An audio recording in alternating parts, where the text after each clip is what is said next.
they get the win 122 to 113. And we are here in the Paycom Center, and we're joined now by OKC's Alex Caruso, who coming off a playoff career high of 31 points. Today you had 17 points, but I'm curious what the mindset was for the entire team looking to tie this series up at 1-1. Yeah, I mean, disappointing to lose, the first game at home. I just think we just didn't play our best. I don't think it was obviously Wemby played great. I had probably an above average game offensively for what I'm usually doing. A what? Average game offensively for what I usually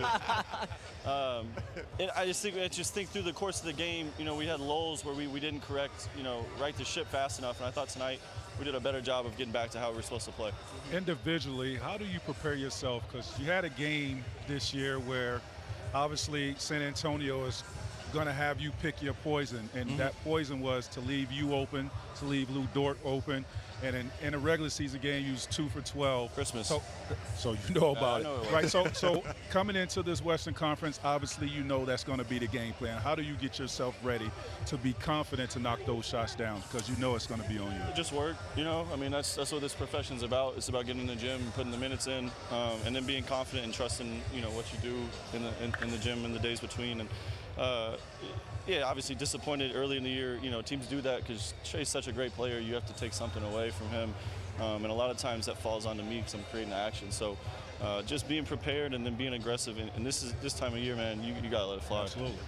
We know about your preparation, and you're willing to take on the challenge of anyone.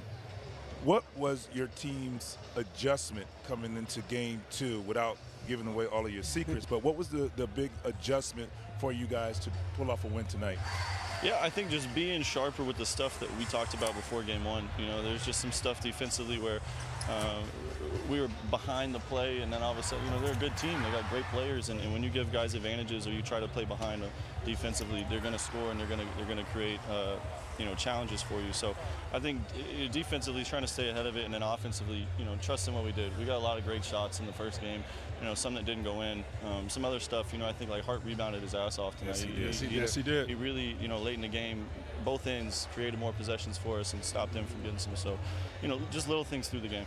With your leadership and your experience on the road, winning on the road, winning in a hostile environment like San Antonio Spurs Stadium or arena, how do you prepare and what do you say to your young guys on the team who are going into this environment, that this is a different environment now that the Spurs is playing the way that they're playing? How do you get them to shift their mindset differently than you are here on your own home court? Yeah, I mean, luckily a lot of these guys got a little taste of it last year with playing in Denver, Minnesota even. We lost by 40 in the one game we lost in Minnesota, even though we won in 5. So, there's plenty of lessons for us through that playoff run last year. And again, just reiterating stuff. You got to be connected. You got to have, almost amnesia with good plays for them. Block out the noise and focus on what matters, which is like the basketball part, like executing, making sure that you're competing at the right level, and then just understanding it's going to be a fight. One thing we talk about your team all the time is the depth, and you got a lot of it. How do you guys manage it and keep the chemistry, maintain it throughout an entire game? And we saw completely different lineups, more players on the floor than we saw in Game 1. Just walk me through how you guys manage that as a team. Yeah, I mean, iron sharpens iron. Through the course of the season, depending on who's in, who's out, who we're playing, we got different guys in different lineups that can, be beneficial for us. And all of our guys are hungry.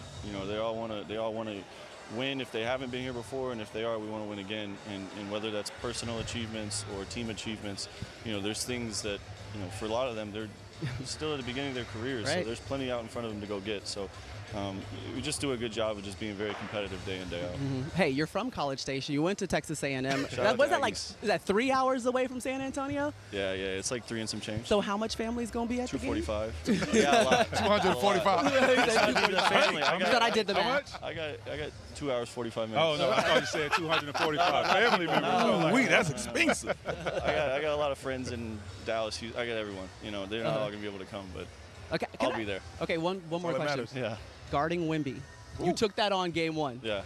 Just talk us through what it's like. Yeah, it's a lot easier for me when he stands on the three-point line. Obviously, late in the game, they started to play him like a post player, and he got a couple of advantages that we just got a little uncharacteristically, antsy, trying to do too much, and you give him a crease inside 10 feet, it's just a dunk. So just trying to work work early, and then I thought Hart did a good job of being physical and working early tonight. And then, you know, when we had chances to put guards on him on the outside actions, I thought we did a pretty good job. Yeah, well, we appreciate you stopping by. Absolutely. Alex Of course. Caruso, he was Appreciate it. early, like he should be, okay? Back-to-back games with at least 15 points for the first time in his playoff career. And I guess we will see you in San Antonio, buddy, with however many family members decide to show up. 245. I'm expecting 245 in the 8. Way to hoop, man. Yeah. Way to I hoop. just need the golf courses when we come back. You already know. I already told you. So OKC gets the win. The loser, San Antonio Spurs, Victor Wembanyama, stepping up to the podium now to address the media. Consistency throughout the game in our game plan. Can think of a few down moments for myself, especially in the fourth quarter. Victor, you and Hartenstein had some huge battles on the glass there. He was able to win a lot of those. But what was that battle like for you, and what do you think you guys can do better to not lose that way? As I just said, you know, it's all in the scouting. I have to trust the scouting. We have to trust it and do our work early. It's it's a straight effort. What would you say is the most frustrating? Playing 49 minutes in game one. He really looked tired tonight. You could tell he's struggling a little bit. But I thought Hartenstein did an amazing job on applying the pressure, making him work for everything, wearing him out, because he played 49 minutes. And I just thought his strength, his brute strength in pushing Wemby kind of really enhanced that a little bit more. So great game plan, rightfully so.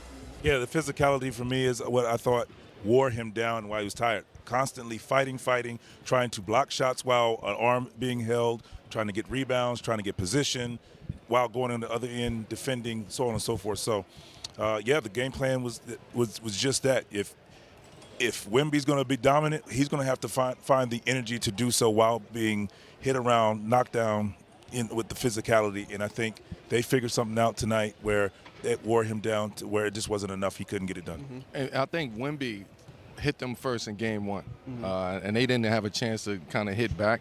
Game two, I thought OKC from the jump had a game plan. Shout out to Coach Dago, too, for making those adjustments and showing Wemby those bodies, but also going back to Isaiah Hartenstein right, and saying, this is your task, this is your assignment. And he stepped up to the task today. They had Wemby, again, frustrated out there, trying to figure out ways to get through the defense, ways to figure out the adjustment. But San Antonio hit first, OKC hit next. 1-1. Now we go back to San Antonio. Now it's a series now. This game 3 is a major game. Yeah, hey, we keep talking about it, but it's just the 7th time it's ever happened. We got 2 teams with at least 62 wins in the regular season, so we know it was going to go blow for sure. Y'all talked about Isaiah Hartenstein. He played 27 minutes in this game, only 12 in game 1. Also, injuries did impact the game. Dylan Harper, we saw him go out about 4:50 left in that second quarter. J-Dub plays 7 minutes and 18 seconds. Remember, didn't come in during the second quarter and didn't return to the game, dealing with a left hamstring injury, so we'll keep an eye on those things. But you challenged Chet Yeah. before this game, so let's talk about what you saw from him in game